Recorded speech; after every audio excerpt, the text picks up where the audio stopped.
Israël continuera à agir contre l'Iran en Syrie, ont prévenu dimanche 2 ministres israéliens, près d'une semaine après une attaque attribuée à l'État hébreu et ayant coûté la vie à 7 Iraniens dans le pays en guerre.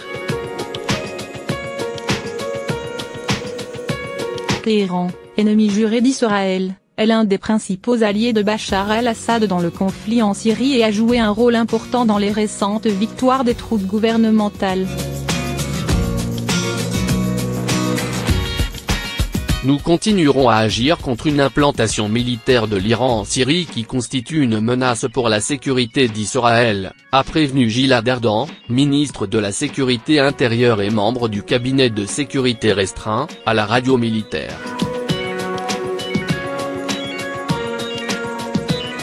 Le ministre de l'Éducation Naftali Bennett, lui aussi membre du cabinet restreint, a pour sa part affirmé qu'Israël s'accordait une liberté d'action totale.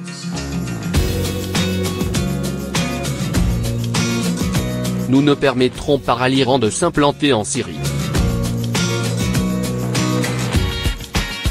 Notre frontière nord ne peut devenir une aire de jeu pour Bachar el-Assad, le président syrien, a-t-il ajouté. Deux pays bordent le nord d'Israël, la Syrie et le Liban où est actif le mouvement chiite du Hezbollah, autre bête noire de l'État hébreu. Ces menaces ont été réitérées au lendemain de frappes américaines, françaises et britanniques contre plusieurs sites en Syrie liés au programme d'armement chimique du régime. Le Premier ministre israélien Benjamin Netanyahou a assuré son soutien total à cette opération.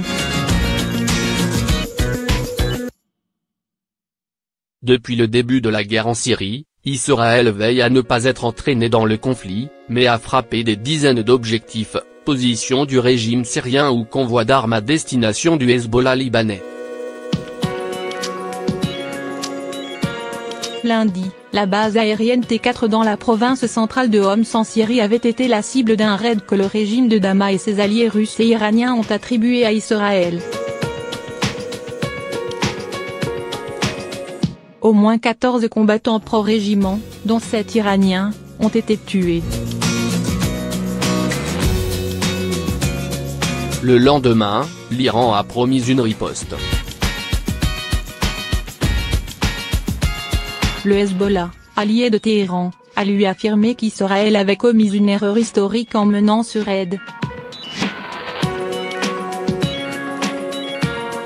Les responsables israéliens se sont refusés à confirmer leur responsabilité dans cette attaque, tout en multipliant les mises en garde à Téhéran.